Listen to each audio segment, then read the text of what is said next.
ወራህመቱላሂ ወበረካቱ። በመጀመሪያ ያው ይሄ መድረክ ተፈጥሮ እዚህ በመገናኘታችን ከዛም በፊት ደግሞ ቅንነት ኖሮ የኢትዮጵያ ሸሪዓ ፍርድ ቤቶችን ለማሻሻል የተደረገውን ጥረት አመሰግናለሁ። እግረ መንገዱን ግን የዘገየንበትም ሁኔታ አለ። ሰኔ 26 ቀን 2010 የኢትዮጵያ ሙስሊሞች መፍትሄ አፈላላጊ ኮሚቴ ከጠቅላይ ሚኒስትሩ ጋር የኢትዮጵያ ሙስሊሞችን ችግር ስናወራ አንዱ አንስተን የነበረው የኢትዮጵያ ሸሪዓ ፍርድ ቤቶችን ጉዳይ ነው። ያን ጊዜ አስታውሳለሁ ኡስታዝ ካሚል ሸምሱ እዚህ ካለ ሌሎቻችሁም አጥኑና ልክ የመጅሊሱን ችግር ስናቀርብ አጥኑና አቅርቡ በሚል ነው የተወሰደው።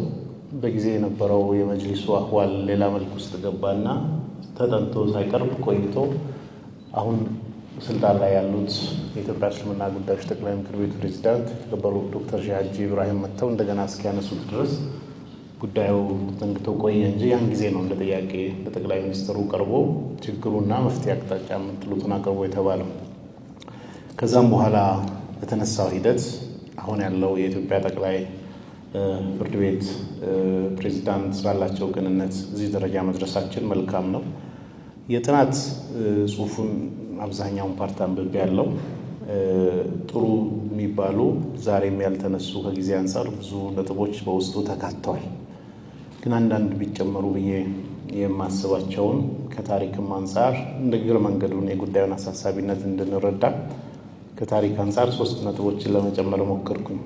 አንደኛው ኸርበርት ሉዊስ 1965 እንደ አውሮፓ አቆጣጠር ስለ ጅማ ማስተርሱን ሰርቶ በኋላ ላይ በኦሮሞ ሞናርኪ ኦፍ ጅማ አባ ጅፋር በሚለው መጽሐፉ 110 ገጽ ላይ ጅማም የሸሪዓ ፍርድ ቤት እንዳለና በአባ ጅፋር ቃዲዎች እንደሚሾሙ በግልጽ መጽሐፉ ላይ ያነሳል። ስለዚህ ታሪካዊ ነበር የሚለው ላይ ገጽ 110 አካባቢ ላይ ነው የሚያወራው። ሁለተኛ 1967 ላይ ቢላል መጽሔት ላይ ሀጂ በሽር ዳውድ አላህ ይርሐማቸው ያን ጊዜ የሸሪዓ ፍርድ ቤት ፕሬዝዳንት ነበሩና የጠቀሱትን አንድ ነጥብ ማስታወስ ፈለኩኝ። ሸሪዓ ፍርድ ቤት በኃይለ ሥላሴ ጊዜ ብዙ ሙስሊሞች አንደኛ ከፍትሐ ብሔሩ ጀምሮ ኢግኖር የማድረግ ነገሮች ነበሩ። ፍትሐ ብሔሩ የጸደቀ ቀን ፓርላማ ውስጥ የነበሩ ሙስሊሞች ቁጥራቸው ትንሽ ነው። ኦልሬዲ ከጅምሩ ሳይከተትበት ስለመጣ በድምፅ ብልጫ ይወሰን ሲባል እኛ እዚህ ተቀምጠን ድምፅ ሲሰጥ ቁጥራችን ውስን ስለሆነ መድረኩን ረግጠው ነው የወጡት ተቃውሟቸውን በዕለቱ ለመግለጽ ማለት ነው። በተለያየ ክፍለ ሀገር ተወክለው የነበሩ ሙስሊሞች የፍትሐ ብሔሩ የጸደቀ ቀን በፓርላማ አልተገኙም። ለምን? ሆን ተብሎ ይህን ለማግለል ስል ነበር።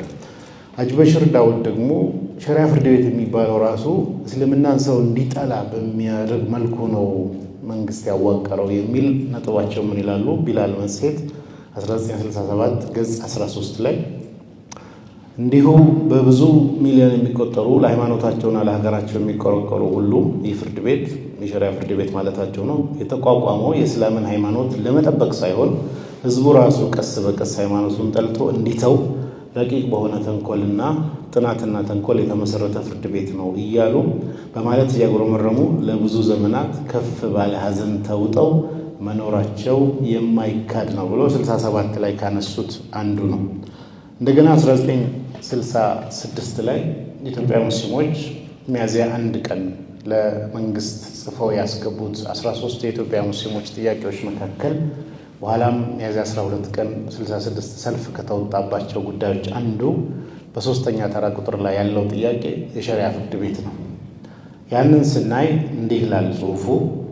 ሶስተኛ የሸሪዓ ፍርድ ቤት ይልና የሸሪዓ ፍርድ ቤቶች በ1936 በቁጥር 62 በወጣ አዋጅ ለብዙ ዘመናት ሲሰራበት ቆይቶ ባላወቅነው ምክንያት በፍትሐ ብሔር ህግ ቁጥር 33447 ንዑስ ቁጥር 1 በመለወጡና አሰራሩም የህግ ድጋፍ የተነፈገው ስለሆነ አሁን የሸሪዓ ፍርድ ቤት ቅዱስ ቁርአናችን በሚያዘው መሰረት አንድ ራሱን የቻለ አቋም ኖሮት በመንግስት በጀት እየተዳደረ ህግጋት ተደንግገውለት ወግና ስርዓት ባለው አኳኋን በእምነቱ ተከታዮች እንዲመራ ተሻሽሎ በህገ መንግስቱም ውስጥ ተጠቅሶ እንዲወጣለን ብለው ጠይቀዋል። ይሄ ጥያቄ የኢትዮጵያ ጥናትና ምርምር ማዕከል ውስጥ ማኑስክሪፕት ክፍል ማህደር ቁጥር 2400 ላይ እናገኛለን። የኢትዮጵያ ሙስሊሞች ጥያቄ ከነበሩት መሃል በደርግ ዘመነ መንግስትም መጅሊስ እንዲዋቀር ሲፈቀድ እዚህኛው ላይ ግን ያው ቀደም በጥናቱም እንደተነገረው እንዲሁ ባለበት እንዲቀጥል የማድረግ ነገር እንጂ ፕራክቲካሊ የማሻሻል ሁኔታ አልወጣም። 1992ም በቀጥታ ባልሳተፍበትም አዋጁ ሲወጣ ብዙ ክርክሮች ነበሩ። አላህ ይርሐማቸው ሀጂ መሐመድ ወሌን ጨምሮ የተለያዩ ሰዎች በዛ መድረክ ላይ እነሺ መሐመድ ዘይንም ዛሬ እዚህ ያሉ ሌሎቹ ሲነሳ ከነበሩ በርካታ ነገሮች አንፃር ያኔ ራሱ መንግስት በዚህ መንገድ መሄድ አለበት ብሎ በወሰነው ውሳኔ እንጂ ጥያቄው ሳይነሳ ቀርቶ አይደለም። መንግስት ያንን ለመቀበል ስለፈለገ በዛ መጠን ስራ ላይ ውሏል። ዛሬም ይሻሻሉ ተብሎ መነሳት አለባቸው ብዬ ከማስባቸው ነገሮች መሃል በኢትዮጵያ ሕግ መሰረት ሴኩላር ስርዓት ስለሆነ የጠቅላይ ሰበር ሰሚ ችሎት ውሳኔዎች ላይ እንዳነበብኩት አንዳንድ ቦታ ላይ ሃይማኖትን መሰረት ያደረጉ ለምሳሌ ከቤተ ክርስቲያን ጋር ደቡብ ክልል ላይ የተነሳ ውሳኔ ላይ ሰበር ሰሚ ችሎት ላይ አንድ በሃይማኖት ተቋም ውስጥ የተቀጠረ ሰራተኛ የሚኖረው የአሰሪና ሰራተኛ ጉዳይ ክርክርን መደበኛ ፍርድ ቤቶች እስከ ድረስ ሄደው ማየት ይችላሉ የሚለውን አንስቶ ሃይማኖታዊ ኤሌመንት ያለው ጉዳይ ስለሆነ ፍርድ ቤቱ ከጅምሩ ይሄን ጉዳይ ማየት አይችልም ብሎ የወሰነበትን አንብቤ ያለው ግጹን ባላስታውስ። አሁን ባለው ሂደት የኢትዮጵያ መደበኛ ፍርድ ቤት ሴኩላር ነው። አንዳንድ የሃይማኖታዊ ኤሌመንቶች ያሉበት ውሳኔዎች ሲፈልጉ ለምሳሌ መጅሊስና ሰራተኞቹ ወይ ደግሞ የመጅሊስ የኢትዮጵያ እስልምና ጉዳዮች ከምርጫ ጋር የተያያዘ ውዝግብ ቢኖረው ያ ውዝግብ ደግሞ በመጅሊስ መተዳደሪያ ደንብ መሰረት የሚፈታ ከሆነ ያ የመጅሊስ መተዳደሪያ ደንብ ደግሞ ከኢትዮጵያ ሴኩላር ስርዓት በተጨማሪ የራሱ ሃይማኖታዊ ኤሌመንት ያለው ከሆነ ማን ነው የሚዳኘው? ይሄ ጉዳይ ስንል በመደበኛው ሕግ መዳኘት ላይ ችግር አለ። ምክንያቱም ሃይማኖታዊ ኤሌመንት ስለሆነ እንዴት ብሎ ሊፈስሩ ነው? ስለዚህ ለምንድን ነው የሸሪዓ ፍርድ ቤት አንዱ ስልጣን ውስጥ ይሄን ጉዳይ የማየት ሴኩላሮች የማያዩበትን አንዳንድ ጉዳዮችን የማየት ስልጣን ሊሰጠው ይገባል የሚል ሐሳብ አለ። ሁለተኛ ቅድም ሲጠቀስም እንደነበረው የሸሪዓ ፍርድ ቤት በዝቅተኛ ሁኔታ አሳንሶ የመመልከት ሁኔታ ከአዋጁም ካካሄዱም እንዳለ ሆኖ በተግባር ደረጃ እንዴት ነው ሙስሊሞችን የኢትዮጵያ መንግስት የሚያየው ከሚለው ነው የሚነሳው። የኢትዮጵያ ሙስሊሞችን በአዎንታዊ የማየትና ፍላጎታቸውን የመሙላት ሁኔታ በቅንነትና በሆደ ሰፊነት ጥያቄ የመመለስ ፍላጎት ካለ ከዛ በመነጨ መልኩ የነሱን መብትና ነፃነት ፍላጎትን ማስጠበቅ ላይ በዛው በአዎንታዊ እይታ ይቀጥላል። ያንን የመመለስ ደግሞ በዛ መልኩ አዎንታዊ ሂደቱ ከቀጠለ የነሱን ፍላጎት የሚመልሰው የሸሪዓ ፍርድ ቤትም ጉዳይ በዛ መልኩ አዎንታዊ ይታያል። አሁን ባለው ነባራዊ ሁኔታ የሸሪዓ ፍርድ ቤት ነው ቢባልም ብዙ ሰዎች ለምን ዝም ትላላችሁ በሚል ጉዳይ ኖሯቸው ሲሄዱ ስልክ ፈልገው ከሚደውሉባቸው ሰዎች አንዱ ነኝ። ምንድነው ሲባል የሸሪዓ ፍርድ ቤት የኢትዮጵያ ሙስሊሞችን እሴት የጠበቀ ተቋም አይደለም። በግልጽ ቋንቋ እናውራ ሲባል የዓመቱ ገብርኤል የሚከበርበት መዝሙር የሚከፈትበት ሙስሊም ያልሆኑ ሰራተኞች ኖረው ሸሪዓ ፍርድ ቤት ተብሎ ቄጤማ ተጎዝጉዞ ግቢው ሲያይ ምንድነው የነገር በትክክል ሸሪዓ ፍርድ ቤት ነው የመጣሁት ወይስ ነው የመጣሁት የሚሉበት ብዙ ክስተቶች አሉ። ከዛም አልፎ ዳኞቹ ፕሬዝዳንቱን ጨምሮ እንደ ፕሬዝዳንት አይደለም አክት የሚያደርጉት። እኔ ግልጽ ነው የማወራው። ለምንድን ነው እንደዛ ሲባል በዛ በኩል ቦታ ስላልተሰጣቸው የሆነ የኢትዮጵያ ሙስሊሞችን ወክለው ያለ ከመጅሊስ በላይ ከፍ ብሎ ያለ ከጠቅላይ ፍርድ ቤቱ ፕሬዝዳንት ስንል ሶስት አካላት አሉ። አንደኛው ህግ አውጪው ነው፣ ህግ ተርጓሚ ነው በኢትዮጵያ ስርዓት ውስጥ። አንደኛው አስፈጻሚ ነው። ከዛ መሃል አንዱ ናቸው ጠቅላይ ፍርድ ቤት። በዛ ደረጃ የኢትዮጵያ ሙስሊምን በተሰጠው መብት ክልል ውስጥ ያለ መሪ ሳይሆን እንደው አንዳንዴ እኛንም ይለምናል፣ ረዝም አትበሉ ይሄ ነገር ሊወድቅብን ነው። ይሄ ነገር እንደ ፕሬዝዳንት ስናይ መንገድ ላይ ሄዱ ሰው ናቸው። ለፕሬዝዳንቱ እንኳን ለሌሎች ዳኞች አይደለም ለፕሬዝዳንቱ እንኳን ተገቢውን የሆነ መብትም ተገቢውን የሆነ የሚመለከተው ጠቅላይ ፍርድ ቤት ብዙ መኪናዎች አሉ። እንደው አንዱ እንኳን ለእናንተ ይሰጥ ተብሎ ለፕሬዝዳንቱ እንኳን ወይ ደግሞ ለምክትል በዛ ደረጃ ታች ድረስ ይመዘዛል ሰራተኞቹ ላይ ማለት ነው። ይህን እንዳለ እያነሳሁኝ አሁን ደግሞ በቅርብ ጊዜ የሸሪያ ፍርድ ቤትን መብት የሚጋፋ አሰራር ከኩነት ምዝገባ ጋርም እየመጣ ነው። ምንድነው? ሸሪያ ፍርድ ቤት የጋብቻ ሰርቲፊኬት ይሰጣል። ግን የሸሪያ ፍርድ ቤት የጋብቻ ሰርቲፊኬት ዛሬ ተቀባይነት አለው ወይ? ይህን የጋብቻ ሰርቲፊኬት ብንወስድ እውነት የሚመዘግቡ ሰዎች በየክፍለ ከተማው ያሉት አይ እንደ አዲስ እኛ ጋር ካላወጣ እኛውን አንቀበልም ደረጃ ተደርሷል። አዋጁ ተሽሮ ነው ወይስ ምንድነው ስንል አልተሻረም። ግን በማስፈጸም ደረጃ ምናልባት ከአሰራር አንጻር ኢንተርናሽናል እንዲሰራ ወጥ የሆነ ያድርግ ቢባል እንኳን የሸሪያ ፍርድ ቤቱን እንዳለ ተቀብለው ወደዛኛው ሰርቲፊኬት መለወጥ ቢሆን ሲምፕል ያሰራር ነው። እሱን አንቀበልም እንደ አዲስ አውጣ ከሆነ የሸሪያ ፍርድ ቤት ሰርቲፊኬት ቫሊድ አይደለም የሚል ነገር በተግባር እየተደረገ ነው። ዛሬ በምናወራበት እንኳን ተጨማሪ አይደለም፣ ዛሬ ስራ ላይ ሆኖ የምናይበት ነገሮች መሀል አንዱ ነው። ሌላው መጨመር አለበት ብዬ ከማስባቸው መሀል ቅድም ያነሳችሁት የፋይናንስ ጋር የተያያዙ የተለያዩ ነገሮች አሉ። ጀነራል እንትኑ በፈቃደኝነት ተብሎ እዛ ውስጥ የሚያስፈልጉ በተቋም ጋር የተያያዘ የመጅሊስ ቅድም ያልኩት ከፋይናንስ ጋር የተያያዘ ከኢንሹራንስ ጋር የተያያዘ ዞሮ ዞሮ ሲቪል ጉዳይ ነው፣ ወንጀል አይደለም። የወንጀል ጉዳይ ላይ መብት አልተሰጠውም። ወንጀል በተለመደው በዛኛው ባለው ማለት እዚህኛው ላይ ግን እስኪ ድረስ በኢትዮጵያ ሴኩላር ስርዓት ውስጥ መሄድ ይችላል የሚለው ቢታይ፣ ሌላው ደግሞ ጠቅላይ ፍርድ ቤት ስር መሆን አለበት ወይ? ምንድነው ይሄ አስገድደውን እዚህ ኮርነር ውስጥ ገብተን እየታገልን ያለ ነው? ፍቀዱልን፣ ስጡልን፣ እውቅና አድርጉልን፣ በጀት ስታጸድቁ ጥያቄያችንን ተቀበላችሁ እንዲበሉልን። ይሄ ሁሉ ልመናና ሙግት የመጣው ባለፉት ዘመናት ምናልባት ሸመከተ ሊያወሩ ይችላል። አንድ ወሳቸው እኔ እስከማውቀው የተባረሩ እዛ ጠቅላይ የዳኞች አስተዳደር ጉባኤ ውስጥ ሰው ይወክል ብለው ጥያቄ በተደጋጋሚ ሲጽፉ ሰራተኛ ቀጥራለሁ ሲሉ ለምን በሰፊ እሳቸው ያወራል። መጨረሻ ላይ የመባረርና ሌሎችም ላይ ብዙ ነገር መጣ። ከጅምሩ ራሱ ህገ መንግስቱ ምንድን ነው የሚለው? አንድ የፍትህ ስርዓት ግን እኩል ፓራሌል ሆነው ለሚመለከተው የመንግስት አካል ተጠሪ መሆን ይችላሉ። ካልሆነም ደግሞ ይህንን መብትና ድንበር ባስከበረ መልኩ እንዴት አብሮ መሄድ ይችላል የሚለውን ከሪፖርቲንግ ሜካኒዝሙ ጀምሮ በጀት ከማጽደቅ ጀምሮ ለምንድን ነው ከእናንተ ከተሰጣችሁ ላይ ቆርሳችሁ ስጡን ልመና ውስጥ የሚገባው? ይሄም ከፍ ብሎ መንገድ የለም ወይ የሚለውን ማየቱ ጠቃሚ ይመስለኛል። አሁን አዋጅ አሻሽለን አሰራር ተሻሽሎ አልቆ እስኪመጣ ድረስ ዛሬስ አፋጣኝ መፍትሄ አያስፈልግም ወይ? አዋጅ ይሻሻል ስንል ጥናቱ ላይ አንዱ ጉድለቱ ሀገር አቀፍ አላደረገም። ድሬዳዋና አዲስ አበባ ላይ ነው ውስንነቱ። ለምንድን ነው ሀገር አቀፍ ማይሆነው?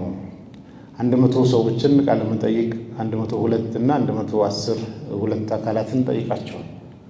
እንደው ባለ ጉዳይ ሆናችሁ እዚህ ሰርቲፊኬት ያወጣችሁ ሰዎች ጥቂት ሰዎች ባላቸው ፋይል ስልክ ደውሎ እንዴት ታዩታላችሁ ተብሎ ፈርዘር ቢጠየቅ ብዙ የሚነግሩን ነገር አለ።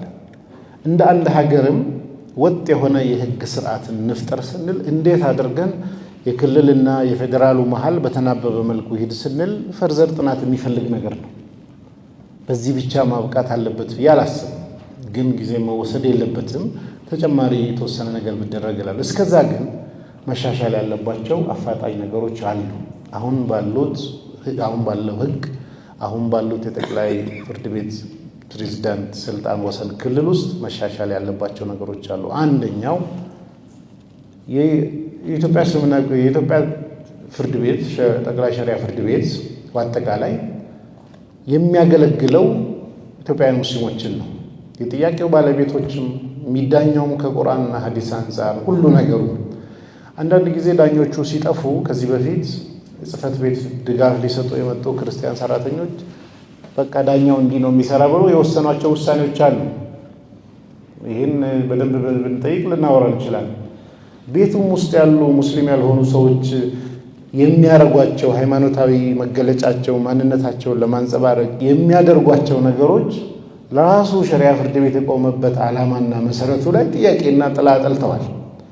ከዚህ የተነሳ ሌላ ሰው መቅጠር ቢቸግር እንኳን በመደበኛ ፍርድ ቤት ውስጥና የተለያየ እዛው ሲቪል ሰርቪስ ውስጥ ያሉ ሰዎችን አምጥቶ የማህበረሰቡን እሴት የሚመስሉ ሰዎችን መጨመር ዛሬ ቴምፖራሪ ይቻላል። ቢያንስ ፊት ለፊት ሰርቪስ ከሚሰጡት አንፃር። ሁለተኛ 3000 ካሬ ሜትር ለጠቅላይ ሸሪዓ ፍርድ ቤት ተሰጠች ምናምን ተብሎ ችግር ይሆናል። ጠቅላይ ፍርድ ቤቱ ተክለ ሃይማኖት አካባቢ ትልቅ መሬት ወስዶ ያው ስሙንም ለጥፎ ዲዛይን አስቀምጦ ተቀምጧል። እዛ ውስጥ ቦታ አለው ወይ? ምክንያቱም የጋራ ነው እስካልን ድረስ እዛ ውስጥ ምን ድርሻ ሊሰጠኝ ነው? አዲስ ከሚሰራው ህንፃ አዲስ ከምናምን ነው አንድ እዛ ጋር። ሁለተኛ የመጅሊስ ስራ ነው ወይ? ይህንን ለምኖ ፈልጎ ማምጣት መጅሊስ በራሳቸው ሄዱት እኮ እዛ ጋር ትኩረት ስላልተሰጠ ቦታ ስላልተሰጠ የቦታ ጉዳይ ብቻ ሳይሆን እንዴት ይገንባ የሚለውም የማን ነው? ሌላው ከገቢ ጋር ተያይዞ ጠቅላይ ሸሪዓ ፍርድ ቤት አንዱ የሚሰራው ወቅፍ መመዝገብ ነው። ግን ለምንድን ነው የራሱ ወቅፍ እንዲኖረው ማይፈቀድለት? በቃ ራሱ በተጨማሪ ለመስጊድም ለምንም ወቅፍ ሰው እየሰጠ የመመዝገቡን ስራ ብቻ ሳይሆን በተጨማሪ በተለያየ መንገድ ለራሱ የሚሰጠው አካል ካገኘ ራሱን ኢንካም አሳድጎ ብዙ መስራት ያለባቸው ስራዎች አሉ፣ ከመንግስት በጀት በተጨማሪ ማለት ነው። ሌላው ከዚህ በፊት ሲሰራ የነበረ የዛሬ 15 ዓመት አካባቢ እና ሼህ ኢልያስ ሬድማን ጊዜ የመጣ አንድ ነገር አለ። መጅሊስ አንድ ዛሬ ህጋዊ ተቋም አግኝቷል። ሸሪዓ ፍርድ ቤት ደግሞ ቀደም ብሎ በአዋጅ ተቋቁሞ 80 ምናምን ዓመት እየኖረ ነው። ሸሪዓ ፍርድ ቤት የወሰናቸው ውሳኔዎችን መጅሊስ ካላጸደቀ ብለው የሆነ ነገር አመጡ። ከዛ አንዱ መጅሊስ ገቢ እንዲያገኝ ተብሎ ነው። የጋብቻ ሰርተፊኬት ውጭ ጉዳይ ሚኒስቴር መሄድ ከተፈለገ መጅሊስ ማህተም ካልመታ አይቻልም ማለት። ጠቅላይ ሸሪዓ ፍርድ ቤት የሰጠው ላይ 250 ብር ክፈልና ማህተም መታለህ። ከዛ ማህተም ይመታል። ውጭ ጉዳይ ሚኒስቴር ሰርቲፋይ ለማድረግ ከሄድ የጠቅላይ ሸሪዓ ፍርድ ቤትን ሳይሆን የመጅሊስን ማህተም ነው የሚያይ ነበር። መጅሊስ ከመጣ ነው ይመታልሃለሁ፣ እሱ ካልመጣ በዛን ሰዓት መጅሊስ ጭራሽ ህጋዊ ሰውነት የለውም፣ ኤንጂኦ ነበረ። ግን አሁን የዳኝነት ስርዓት ውስጥ ውሳኔን ማጽደቅ ጋር የተያያዘ መጅሊስን መግባት የለበትም። ያ ነገር እንዲጠናከርና አቅም ኖሮት እንዲሆን ማቋቋም ላይ የመጅሊስ ሚና አሁን ከተሰጠው ተጨምሮ የሚሰጠውም ካለ ለማጠናከር ማገዙ እንዳለ ሆኖ እዛ ውስጥም ገብተን እንትን ማድረግ የለብንም ነው። ሁለተኛ ዳኞችን የማብቃት ጉዳይ አሁን አንዱ የኢትዮጵያ ችግር የሆነው በሙሉ ሀገሪቱ ውስጥ ኢስላሚክ ባንኮች እየተከፈቱ ነው። ሸሪዓ ፍርድ ቤት ለዘመናት 80 ምናምን ዓመት ቆሟል። ግን ስለ ሸሪዓ የሚያጠና የሚያስተምር የሚያሰለጥን በኮርስ ደረጃ እንኳን የሚሰጥ ዩኒቨርሲቲ ኢትዮጵያ ውስጥ የለም። የት ነው የሚሰለጥኑት? አሁንም ከሱዳን ተመርቆ የመጣ ከግብጽ ተመርቆ የመጣ ልንል ነው። ለምንድን ነው የኢትዮጵያ ካሪኩለም ውስጥ አንዱ ጠቅላይ ፍርድ ቤት ይዞ የኢትዮጵያን ባህልና እሴት ወግና ማንነት የህብረተሰቡን ፍላጎት የሚያውቅ ዳኞች የሚፈሩበት መደበኛ ፍርድ ቤት አለው? የመንግስት ዩኒቨርሲቲ ሁሉ ይሄን ነው የሚሰራው። ግን ለምንድን ነው በትምህርት ስርዓታችን ውስጥ ለዚህ ዳኝነት ፍርድ ቤት የሚሆኑ ሰዎች የተወሰነ መደበኛውን ትምህርት ከተማሩ በኋላ አዲሽናል ነገር ጨምረው ስፔሻላይዝ አድርገው ከዛው ከመንግስት ተቋም ወጥተው ለምሳሌ አንድ ሰው 2 ዓመቱን በመደበኛ ፍርድ ቤት የተወሰነ የሚሰራቸውን ተምሮ ስፔሻላይዝ ወደ ሸሪዓ ፍርድ ቤት እንዲያደርግ የተወሰነ ትምህርቶች ተጨምሮ ቢመጣ እንደገና ስርዓቱ ራሱ ስታንዳርዳይዝ ተደርጎ የሚመራበት አገር አቀፍ የሆነ ወጥ የሸሪዓ ፍርድ ቤትን አስተዳደርም ብቻ ሳይሆን ውሳኔ አሰጣጥ የሥነ ስርዓት ህጉ ምናምኑ ጉዳዮቹም ጨምሮ ቢወጣ አንድ ዳኛ እዚህ ጋር የሚጠቅሰው ምንድነው? መደበኛ ስንል ህገ መንግስት ይጠቅሳል፣ የወንጀለኛ መቅጫ ሥነ ስርዓት ህጉን 96 ይላል፣ ወይ ደግሞ ፍትሐ ብሔር 50 ምናምን ይላል። የሆነ ነገር የመጅሊሱ የቱን ነው የሚጠቅሰው ስንል ደስ ያለው ነው ዳኛው። አንዴ በሻፊ ይልና የሆነ ቦታ የሆነ ኪታብ ላይ እንዳለው ይላል። በምን ወጥ አይደለም። ወጥ እንዲሆን ከዑለማ ምክር ቤት ጋር ከመጅሊስ ጋር ተባብረው የሸሪዓ ፍርድ ቤት የሚመራበትን ኮድ ራሱ ማዘጋጀት ያስፈልጋል። ይህን ለማዘጋጀት ደግሞ በመንግስት በኩል ቅንነቱ፣ በአዋጁ በኩል ይህን ግምት ውስጥ የሚሰጥ እንደዚህ አይነት ነገር ሲኖር ወጥ የሆነ ነገር ይሆናልና ያም መያዝ አለበት እላለሁ። አመሰግናለሁ።